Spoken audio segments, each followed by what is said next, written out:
What is up, Wolfpack?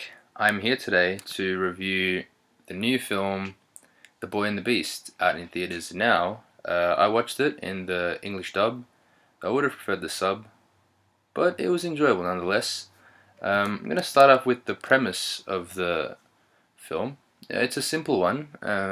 We have the coming of age story of a young boy named Ren who has just lost his mother, and the whereabouts of his father is unknown.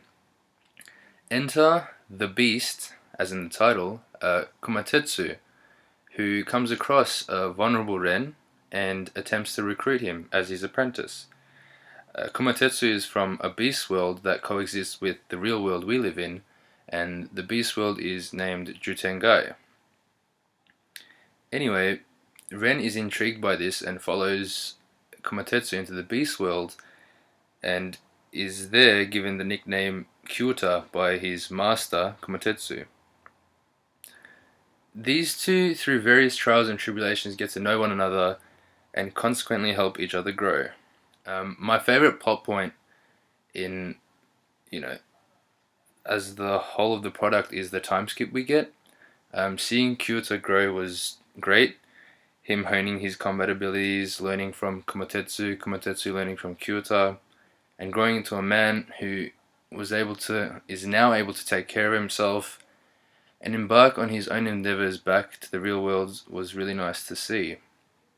We got a love interest in a human girl, Kaede, and a confrontation with Kyuta's dad.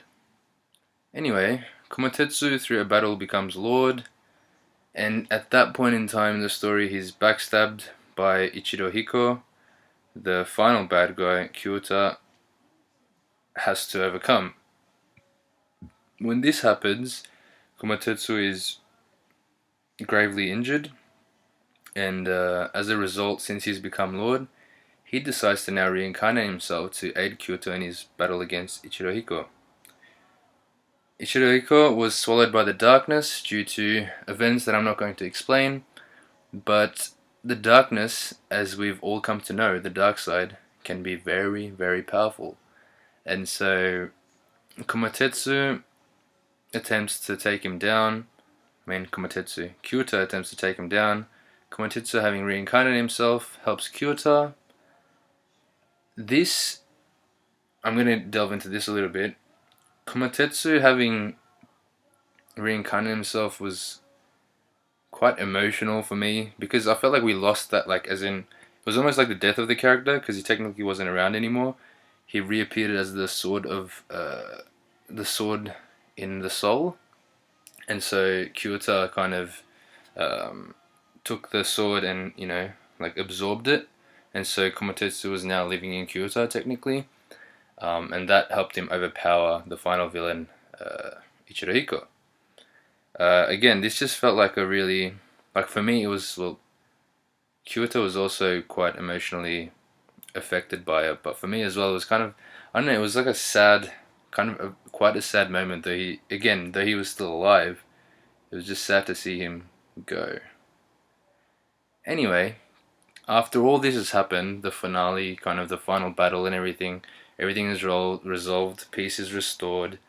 Kyuta decides to go back to a normal life, leaving swords in the beast world behind him. An odd turn of events, if you ask me. I probably would have rather preferred Kyuta to maybe carry Kumatetsu's legacy or something, but the creator has decided to take a different direction with the ending, and I completely respect that and I can get behind it. The two main characters were the natural standouts among the others. As it usually is the case for me, I'm usually a sucker for protagonists. I get really behind them, unless they're really shitty, they're not developed well. But yeah, to me, they were the standouts. The dynamic between Kyuta and Kumatetsu was a back and forth bickering that was tastefully done. Though on the surface, these two didn't seem to get together, and they couldn't stop fighting, they found a middle ground where they were able to aid one another.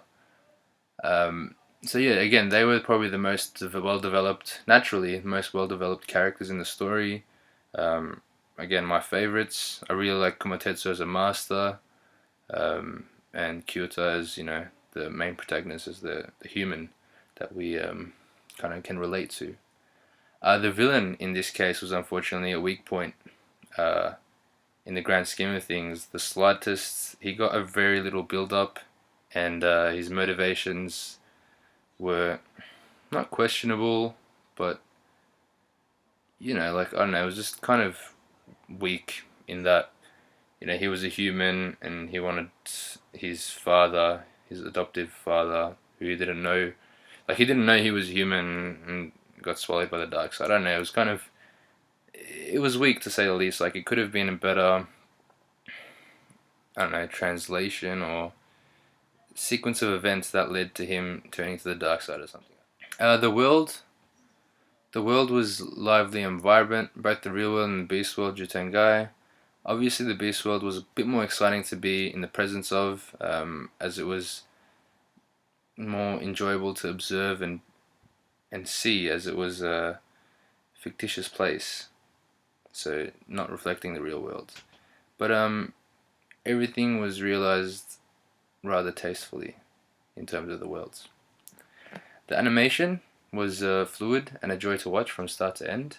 The colors stood out and were used in a manner where the real world and beast world were easily distinguishable. You could really tell when a scene was taking place in the beast world as opposed to the real world. The character designs were great. Again, both Kyoto and Komatetsu being standouts for me. Komatetsu has a really cool vibe about him, just that raw beast kind of nature, and Kyoto as well, just as a human boy, like his hair, the way his hair was. I don't know, I'm sucker for long hair, as you can tell.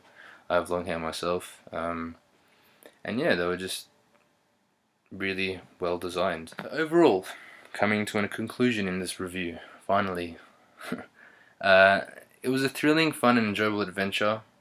The film, for me, ultimately, it didn't fulfill its true potential.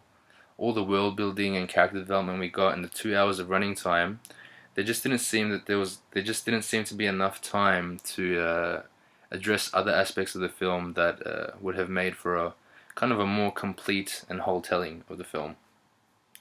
Regardless, I thoroughly enjoyed it. I would highly recommend it to any anime fan.